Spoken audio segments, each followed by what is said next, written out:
Goeiemôre, dis Saterdag 12 Maart. Welkom by die beste van Beeld, 'n kort oorsig oor vandag se koerant. By my is Leonie Du Plessis van Beeld se Johannesburg kantoor. Welkom Leonie. Dankie.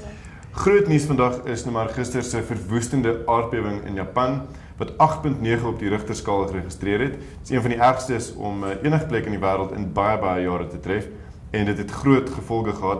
Leonie, wat het gebeur?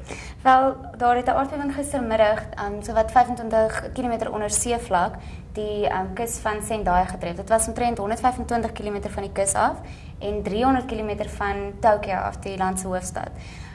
In hierdie gistermiddag, hierdie vloedwaters wat dik van alpyn was, vragmotors en gewone motors en geboue meegesleer. En selfs vliegtuie. Ja, selfs vliegtuie. Die beeldmateriaal wat ons gesien het, die vliegtuigies en die vragmotors soos klein speelgoed gelyk, soos wat die vloedwater het meegesleer het.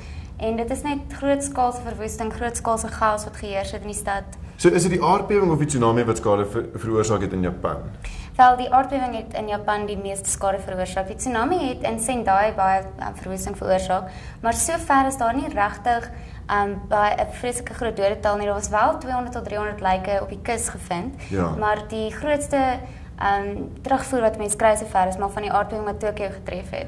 En dit is van waar die mense gesê het hoe hulle probeer het om uit die geboue uit te kom en probeer om in die oopte te skuil en hoe hulle gevoel het hoe die 2 minute na die skok van die aardbewing byvoorbeeld tot 20 minute lank geduur het. Hoe dit vir hulle net verskriklike vertellings van mense en veral Suid-Afrikaners van hoe wat hulle beleef het. Dit is net Ja, jy het gesels met 'n Suid-Afrikaner in 'n deel van Japan. Wat is hulle indrukke gewees? Wel, meneer Michael Brits het byvoorbeeld vir my vertel van hoe hy gedink het hy is dalk net dronk in die kop, maar toe van die voorwerpe in die kantoor begin beweeg en van die rakke afval het hy besef dit is wel 'n aardbewing.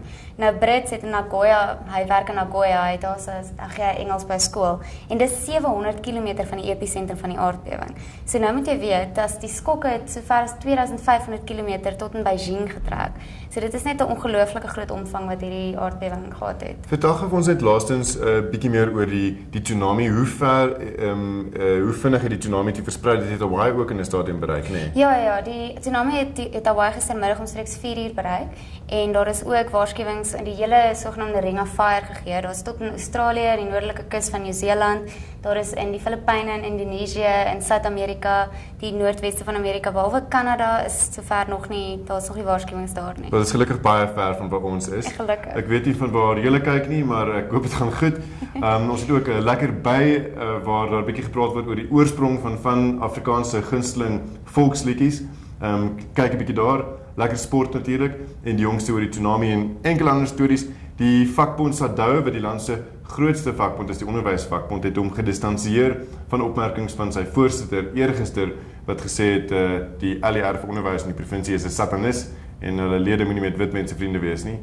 Die hare gaan nog waai oor daai een. En godsdienstleiers het gesê ons moenie verval in raspolitiek in Suid-Afrika nie. Lekker lees.